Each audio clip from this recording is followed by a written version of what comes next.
주님의 이름으로 사랑하고 축복합니다. 주님의 이름으로 사랑하고 축복합니다. 네, 반갑습니다. 주님의 이름으로 사랑하고 축복합니다. 2024년이 엊그제 같았는데 지금 벌써 2월이에요. 1월도 제대로 못 누렸는데 이렇게 시간이 빠른 줄 몰랐습니다.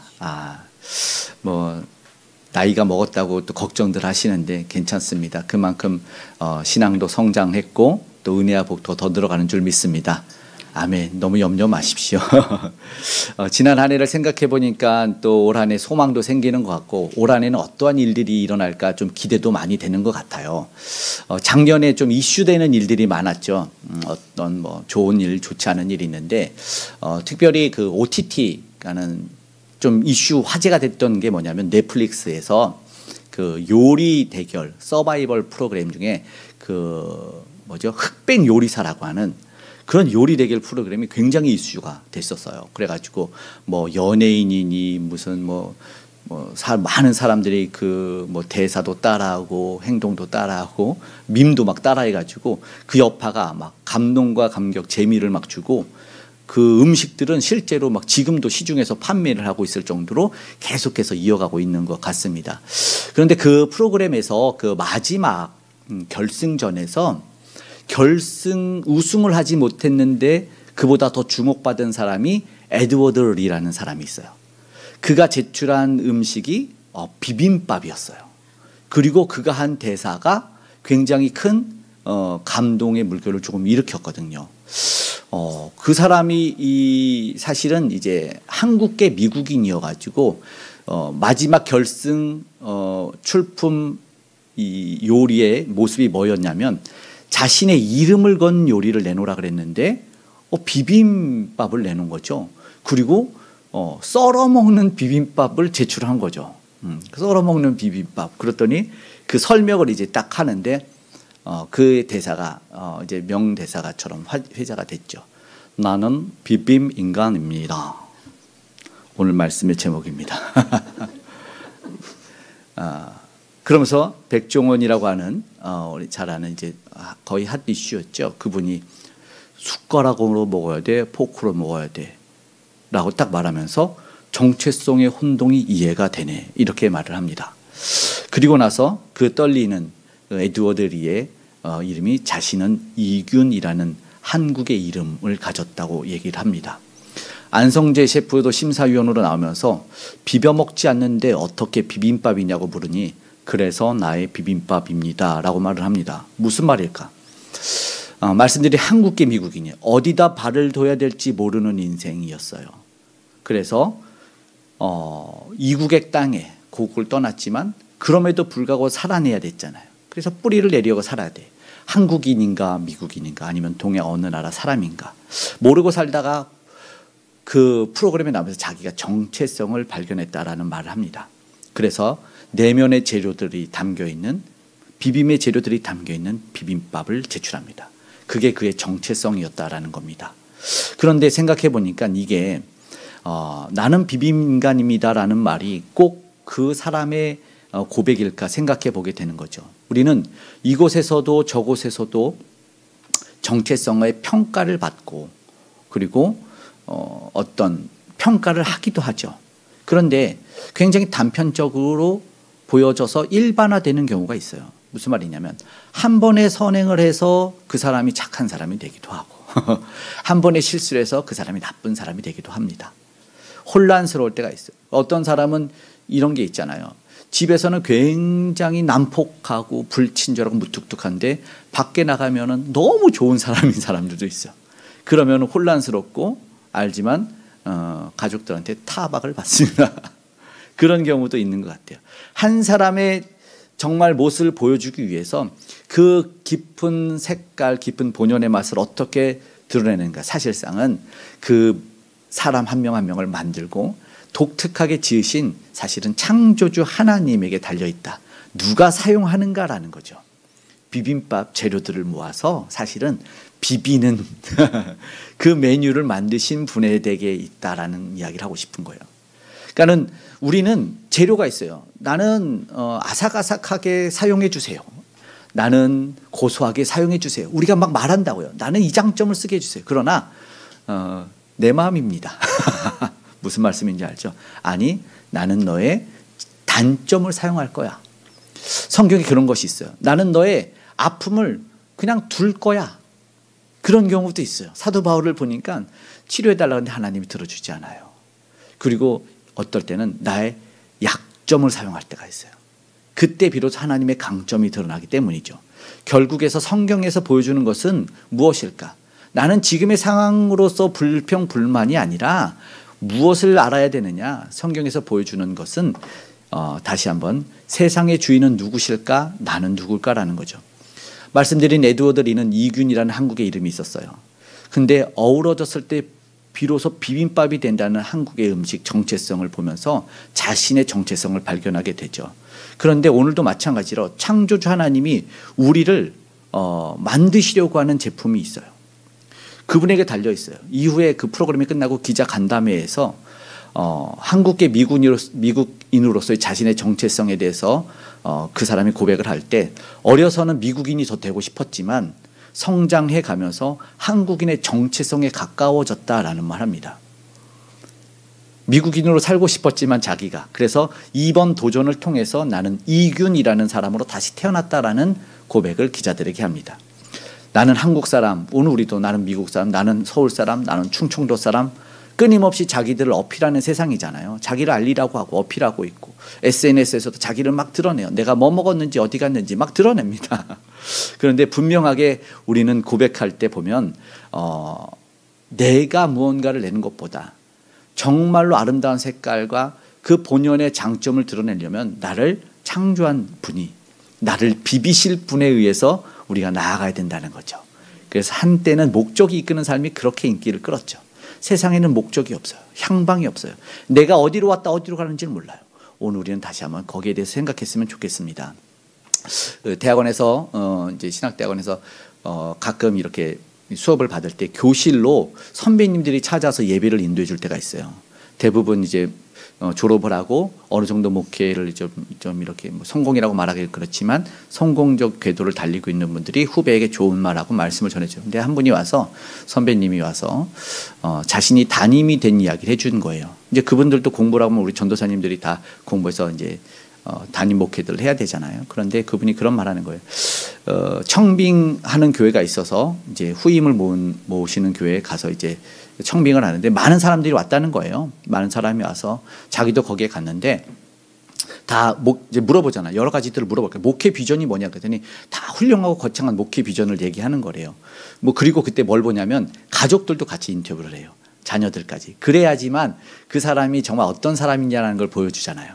그렇게 인터뷰를 하고 목회 비전을 물어보는데 그 선배님은 저의 목회 비전은 이 교회에 와서 2년 후부터 말씀을 드리겠습니다 이랬다는 거죠. 왜 그러니까는 저는 제가 가진 목회 비전이 있지만 이 교회에서 청빙돼서 오는 거기 때문에 여기 교회에 맞는 그런 목회 비전을 만들어 보고 싶습니다 라고 말한 거죠. 그래서 청빙이 됐을까 안 됐을까요? 됐으니까 얘기했겠죠. 청빙이 되셨어요. 생각해 보니까 되게 멋진 말이죠. 개척한 게 아니고 청빙이기 때문에 그 교회에 맞는 색을 내야 되는 거예요.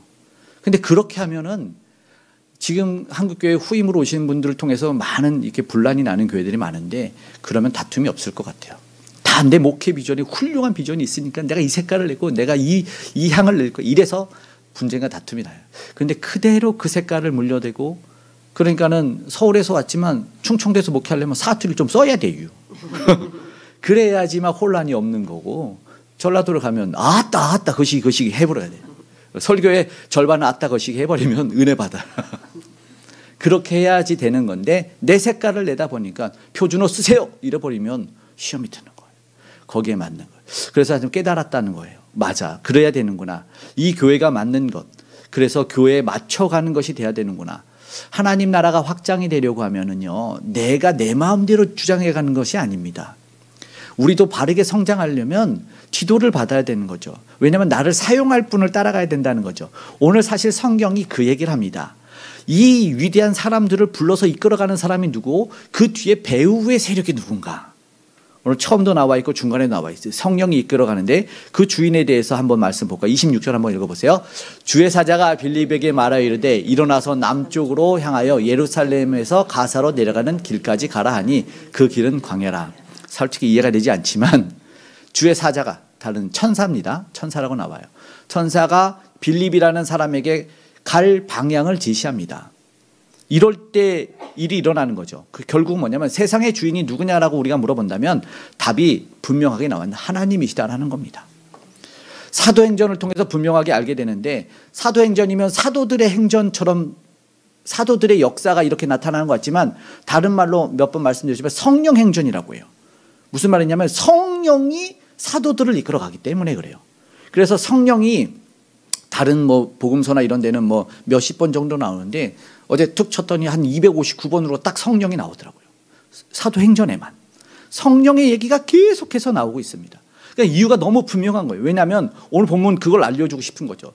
근데 빌립이라고 하는 사람이 오늘 본문에 나오는데, 우리가 지난 시간에도 지지난 시간에도 스데반과 더불어서 빌립을 봤지 않습니까?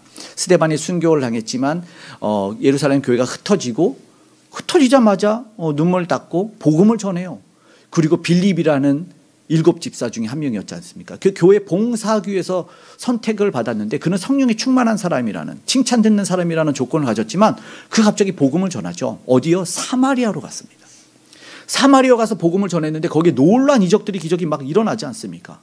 그러면서 사람들이 회심하고, 그리고 시몬이라는 사람 맞잖아요. 그 마술사 시몬도 빌립을 쭉쭉쭉 쫓아다니는 것 같아요. 명성과 지위를 얻었어요.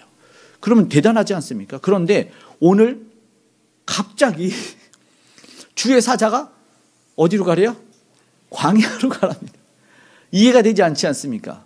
그렇게 많은 일을 하고 교회를 큰일 했으면 뭐 쉬러 가고, 아니면 좀 칭찬 듣는 데로 가고, 공로상 수여식장으로도 가고, 무슨 뭐 연말 뭐 연예대상으로 가기도 하고 그래야 되는데 하나님이 보내신 곳은 광야였어요.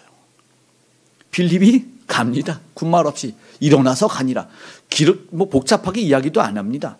광야로 가라고 말씀하시는 분이 하나님이시기 때문에 여러분 우리가 알지만 하나님이 가라 하시는 곳으로 가면 실패가 없는 겁니다. 그래서 가는 거예요. 이게 뭐냐면 사실은 철저하게 성령 행전이기 때문에 철저한 하나님의 시나리오입니다. 그러니까 하나님이 요리를 하고 싶은 거죠. 문제는 내가 순종하느냐, 내가 톡톡 튀어서 비벼야 되는데 끝까지 버티고 이게 그래서 매달려 있느냐 이거죠. 비벼야 돼. 그분의 밥상에 그분의 메뉴가 차려지기 때문에라는 거죠. 세상 사실은 주인은 하나님이십니다. 성경을 펼치면 나타나요. 천지를 누가 창조했다고요? 하나님이요. 태초에 하나님이 천지를 창조하시나 선포입니다. 그렇게 시작합니다.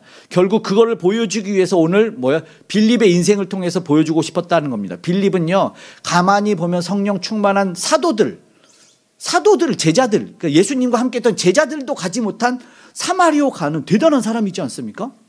놀라워요. 그리고 부흥을 일으켰어요. 복음을 전했어요. 예수님을 오히려 더 많이 전한 것 같아요.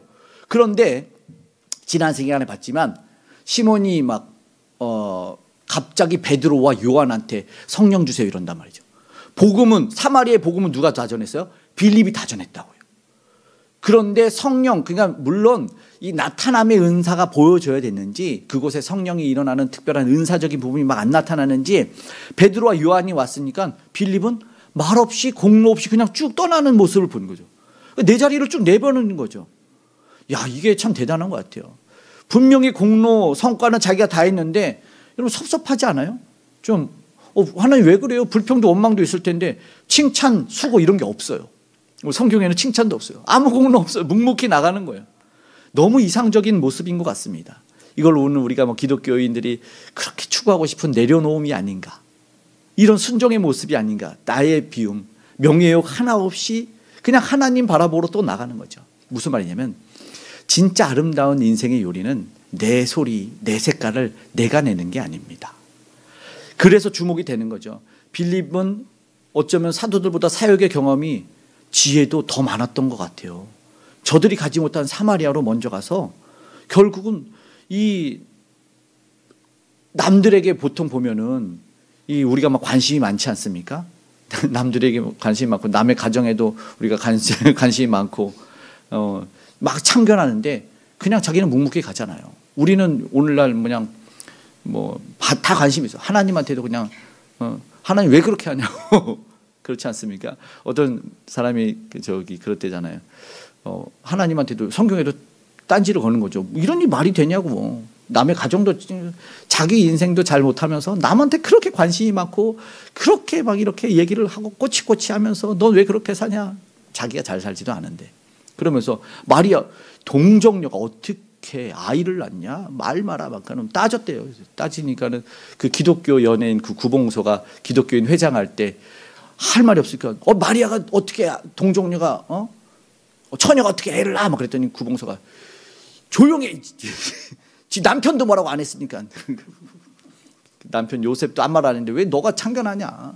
우리는 여전히 하나님한테 참견하고 남의 걸 간섭하고 이러는 모습을 보니까 도저히 보니까 똑같다는 거예요. 하나님의 사역에도 훈수를 두고 결국 하나님의 나라를 이뤄가는데 우리가 너무 참견하고 있는 이런 모습을 좀 배웠으면 좋겠는데 봉사하는 직분 없고 열심히 봉사했잖아요. 그런데 사도나 어떤 제자도 아닌데도 불구하고 물론 자기도 임원의 자리나 어떤 또 대단한 공로가 있으니까 그런 자리로 갈 수 있는데 겸손하게 그냥 주님이 시키는 자리로 나타나는 모습을 보니까 사도행전 오히려 1장 8절에 성령이 너에게 임하시면 바로 이 복음 전도 증인이 이 사람이었다는 거죠. 그러니까 사실은 빌립이 최초의 사마리아 복음 전도자예요.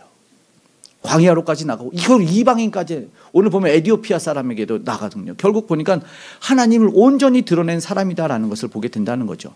그러니까 27절에 그가 만난 사람이 에디오피아 사람 보니까 여왕의 재정을 맡은 고위 간부였어요. 넷이라고도 나오죠. 결국은요 빌립은 자기가 아닌 하나님의 무대에서 정말 아름답게 쓰임을 받고 있었다는 거죠. 오늘 성경 29절 한번 볼까요? 29절 30절 시작. 성령이 빌립더러 이르시되 이 수레로 빌립이 달려가서 선지자 이사야의 글 읽는 것을 듣고 말하되 읽는 것을 깨닫느냐. 에디오피아 내시가 있는 곳에서 딱 봤는데 성령이 가라. 성령이 가라. 야, 그랬더니 우리는 쭈삐쭈삐 내가 왜 광야까지 왔는데 빌립이 뭐라고 30절 달려가서 야 놀랍네요. 달려갑니다. 성령에 이끌리고 달려가요. 그리고 자기의 어떤 뭔가를 해야 되는데 그런데 핵심이 뭐였어요? 핵심이요 35절에 나와 있어요. 핵심 시작. 빌립이 입을 열어 이 글에서 시작하여 예수를 가르쳐 복음을 전하니 복음을 전한다는 겁니다. 에디오피아 사람에게 세례를 베풀고 그리고 나서 오늘 성경에 보면 다시 헤어져서 서로 안 만나요. 이렇게 열심히 광야로 가서 복음을 전했는데 다시 만나지도 않아요. 자신의 공로가 없어요. 성경을 봐야겠죠. 39절 40절 시작. 둘이 물에서 올라올새 주의 영이 빌립을 이끌어 간지라 내시는 기쁘게 길을 가므로 그를 다시 보지 못하니라. 40절 빌립은 아소도에 나타나 여러 성을 지나다니며 복음을 전하고 가이사랴에 이르니라. 놀랍지 않습니까? 철저하게 나의 색과 나의 향은 없어요. 이 정도 복음을 전하고 그러면 뭔가 해줘야 되기도 하고 또 굉장히 권위 있고 재력 있는 재정을 맡은 고위 간부를 구원을 베풀었으면 이 정도면 이단의 교주로 등극할 만도 한데 거기에 머물지 않고 다시는 안 만납니다. 진짜 멋지죠. 비로소 하나님이 이루시는 일을 보게 되는 겁니다. 또 이 빌립만을 통해서 하나님의 요리가 완성된다고요? 아니요. 에디오피아 내시를 통해서도 봅니다. 에디오피아 내시는 어떤 사람일까요? 27절 28절 한번 읽어볼까요? 일어나 가서 보니 에디오피아 사람 곧 에디오피아 여왕 간닥의 모든 국고를 맡은 관리인 내시가 예배하러 예루살렘에 왔다가 돌아가는데 수레를 타고 선지자 이사야의 글을 읽더라. 이해되지 않는 그러니까는 하나님의 요리를 만들려면 내 색깔 내 향을 없애야 된다 그래야 되는데 순종을 어쩌면 그래야 되는 거죠. 내 것으로는 이해가 잘 안 돼요. 하나님의 시나리오. 빌립이 일어나서 갔어요. 그리고 나서 성령이 말하니까 달려갔어요. 하나님께서 결국 준비한 걸 본 거죠. 하나님이 만나게 한 재료들과 만나서 어울렸어요. 그런데 우리는 물론 하나님을 바람 맞추죠. 가라는데 안 가. 머물고 못 간다고 버티고 붙잡고 막 있어요. 그러면 결국에 하나님이 준비한 그 세팅을 못 보는 거죠. 이게 좀 안타까운데 그런데 빌립이 오늘 만난 사람이 굉장히 독특해요. 하나님이 딱 만나게 했잖아요. 네가 만나서 버무러질 사람인데 봤더니 에디오피아가 어디예요? 아프리카 알죠? 우리 교회 커피가 맛있잖아요. 에티오피아산입니다. 얘가 제프인데 아라비카 원두의 본고장 이디오피아에서 생산한 얘가 제프입니다. 그래서 에티오피아, 아프리카인데 이때 여왕이 다스리고 있었나 봐요. 그런데 이 국고를 맡은 관리인이니까 재정을 맡은 고위 간부라고 되어 있어요. 다른 데는. 이 사람이 왜 등장하는지는 모르겠지만 결국 아프리카로도 복음이, 그 땅끝으로도 복음이 흘러가면서 쭉쭉쭉 나아가는 상황에서 광야에서 빌립을 만나버린다는 거죠. 근데 이 에티오피아 사람 했는데 뒤에 붙은 수식어가 굉장히 길어요. 그리고 어디서 왔는지를 설명하는데 어디서 왔대요?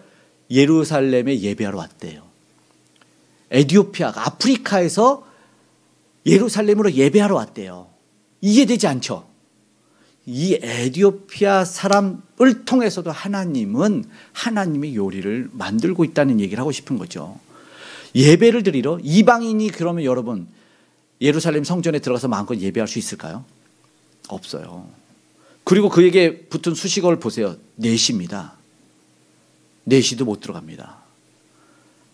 예배를 드렸을까요? 안 드렸을까요? 의문입니다. 저는 예배는 못 드렸을 거라고 생각을 합니다. 아무리 지위 고위가 막 높아도 기도는 부탁할 수 있었지만 그런데 알고 왔는지 모르고 왔는지 고생 엄청 했어요. 생각해 보십시오. 에티오피아에서 수레를 불론 타고 왔지만 광야를 지나서 엄청 고생하러 예배하러 왔지만 예배 못하고 돌아가는 사람이었어요. 그 공허한 마음에 길에 있는 이사야의 글을 읽고 있는 것을 보십시오. 자신의 고향에서 신을 찾지 못하는데 하나님의 부름의 내면의 음성을 듣고 내가 신을 찾아야겠다. 하나님은 열방에도 구약성경에 보면 열방에도 하나님을 불러서 많은 사람들이 자신에게 나오고 시온산에서 예배하고 예물을 드리고 찬송한다는 얘기가 나오거든요. 결국 그도 이방인 사람이지만 내면의 신적 그러니까는 하나님을 찾고자 하는 열정 가운데 예루살렘에 하나님이 계시다는 것을 보면서 나왔는데 그런데 결국은 제 생각엔 예배를 못하고 돌아가는 그런 모습이죠. 알지도 못한대요. 이사야의 글을 읽으면서 누군지도 모르지 알려주는 사람이 없대요. 깨닫느냐? 빌립이 읽는 글을 깨닫느냐? 지도해 주는 사람이 없는데 어떻게 깨닫느냐? 오늘 본문에 말합니다. 결국 빌립을 청하여 수레에서 신분 확인도 하지 않고 너는 누구냐? 묻지도 않고 영접해서 성경 말씀을 듣습니다. 그 말씀이 오늘 뭐예요? 30절 말씀이죠. 함께 읽습니다. 빌립이 달려가서 선지자 이사야 글 읽는 것을 듣고 말하되 읽는 것을 깨닫느냐? 31 대답하되 지도해 주는 사람이 없으니 어찌 깨달을 수 있느냐 하고 빌립을 청하여 수레에 올라 같이 앉으나 하니라. 이방인 내시가 예루살렘에 돌아오면서 선지자의 말씀을 읽고 깨닫지 못할 때 빌립을 청해서 물로 세례까지 받는 이 놀라운 하나님 나라의 요리를 하고 있다는 거 아니겠습니까? 그러면서 이 빌립이 만들어져 가고 결국은 이 누가 만들어내고 있느냐, 누가 이 상황을 주도하고 이끌어가느냐, 그러면서 선지자를 통해서도 증언한다라는 거죠. 그가 읽은 선지자가 읽은 글이 뭐냐면 이사야에서 53장 7절이에요. 우리는 아는 메시아의 얘기죠. 7절부터 읽어볼까요? 그가 곤욕을 당하여 괴로움을 때도 그의 입을 열지 아니하였으며 마치 도수장으로 끌려가는 어린 양과 털 깎는 자 앞에서 잠잠한 양같이 그의 입을 열지 아니하였도다. 그는 곤욕과 신문을 당하고 끌려갔으나 그 세대 중에 누가 생각하기를 그가 살아있는 자들의 땅에서 끊어짐은 마땅히 형벌받을 내 백성의 허물 때문이라 하였으리요. 아멘. 우리는 이게 누구인지를 알죠. 그런데 이사야가 여러분 예수님 오시기 전에 700여 년 전의 사람입니다. 우리 새벽기도에 이사야서를 강의하고 있는데 과거에 묻혀버린 인생인 줄 알았어요. 이사야가 예수님을 만났습니까? 만나지 못했는데도 아주 뚜렷하게 메시아의 고난받는 종을 그려냅니다. 그리고 이게 광야에 왜 이 글이 있는지 모르겠지만 이게 하나님의 비빔밥입니다. 하나님의 요리였던 거죠. 복음이 증거되고 광야에서도 하나님은 자신의 백성들을 불러서 복음을 전달하게 한다는 걸 보여주는 거죠. 결국요 여기서 놀라운 일이 뭐죠? 선지자를 통해서도 하나님은 요리를 700년 전 사람을 끌고 와서 재료로 사용하시는 거죠. 35절 보세요. 빌립이 입을 열어 이 글에서 시작하여 예수를 가르쳐 복음을 전하니. 아멘. 어디서요? 이 글에서 700년 전 이사야를 불러다가 그 현장에 예수를 전하는 일이 일어나는 거예요. 이게 예수님의 요리입니다. 하나님의 요리라는 거죠. 분명하게 말씀하지 않습니까? 그러니까 지금 여러분 내가 쓰임받지 못한다고요? 아니요 여러분. 아주 귀한 재료예요.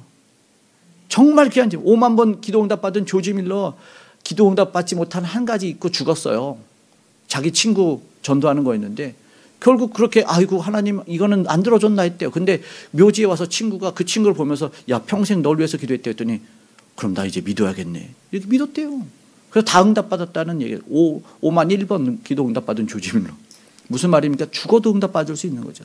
하나님이 쓰임받는 거죠. 나는 쓰임 못 받거나 고사리를 말려요. 도라지로 말리나?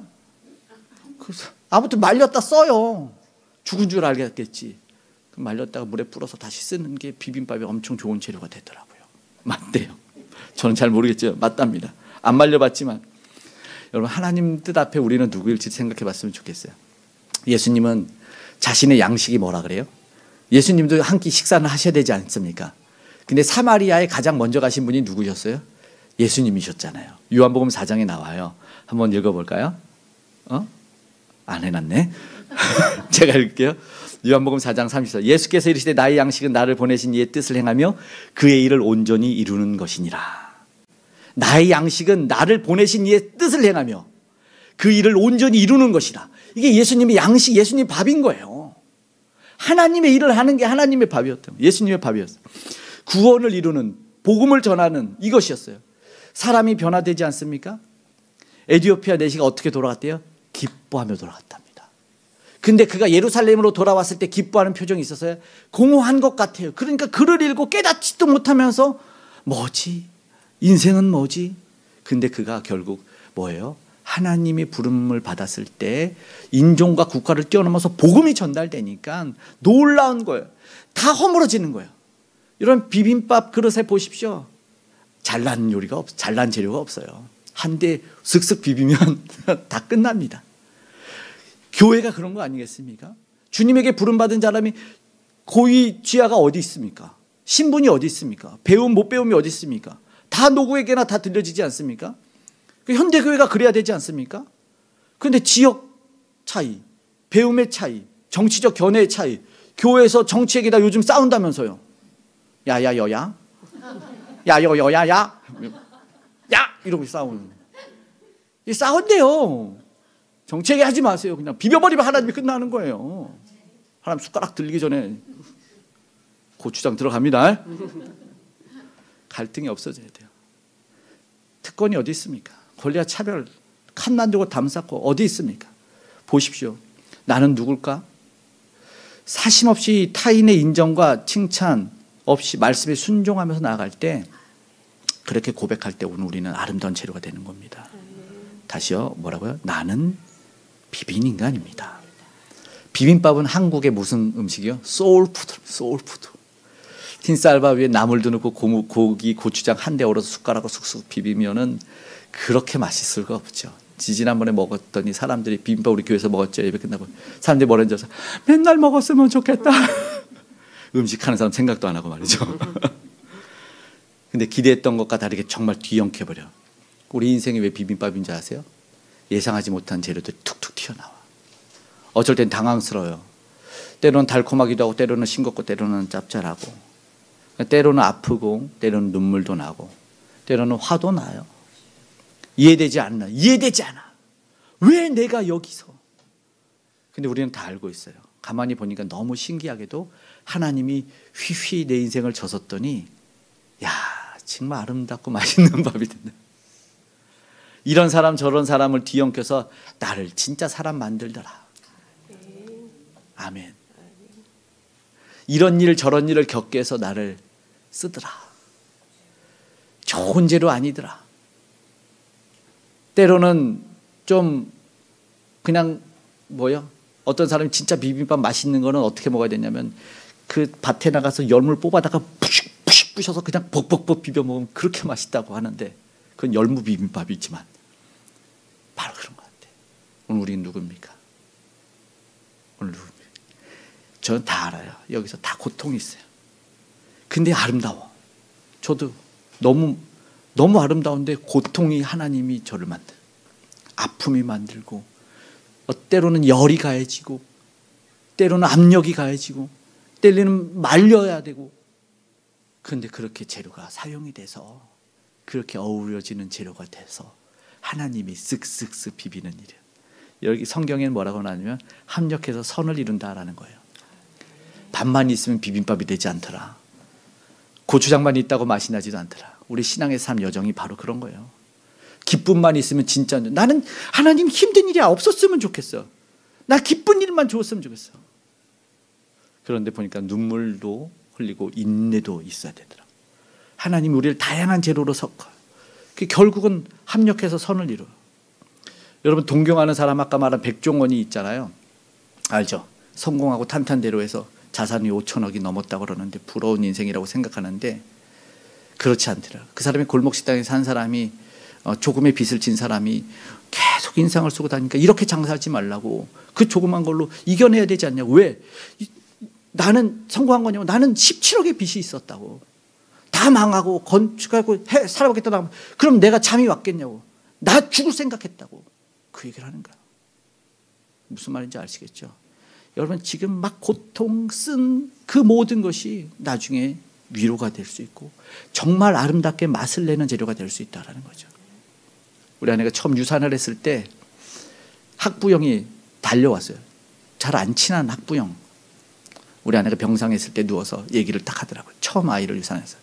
우리 아내 너무 힘들었을 때요. 유산했으니까 아이 소리가 없잖아요. 혼자만 아이 없는 엄마로 얼마나 힘들었는데. 근데 그 엄마가 와가지고 학부형이 선생님 힘내세요. 지금 선생님이 가르치고 있는 아이 제가 8번째 낳은 아이입니다. 라고 얘기를 합니다. 우리 아내가 저한테 잠시 후에 가자 집에 이럽니다. 그때 알았던 깨달음은 누군가의 고통이 내 위로를 나의 고통이 누군가의 위로를 전할 수 있는 일을 깨달았어요. 그런 거예요. 비로소 사람이 되고 비로소 맛을 내는 사람이 되는 거죠. 그러니까 위로가 될 수 있어요. 포기하지 않아야 된다는 거죠. 합력해서 선을 이루어가는 거예요. 사람들과도 내 삶에도 하나님이 하시기 때문에.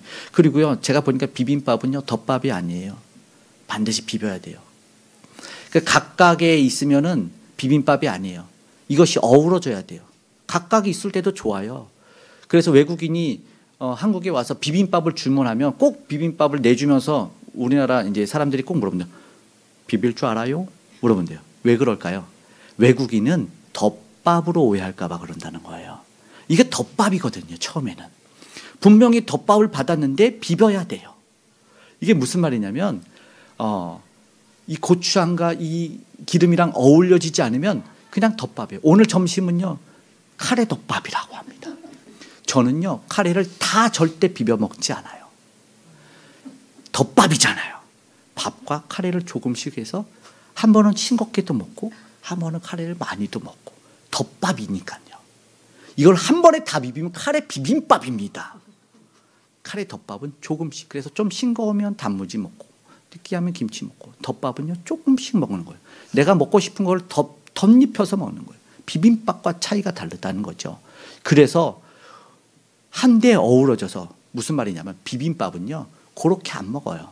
다 비벼놓고 아무 생각 없이 막 먹는 거예요.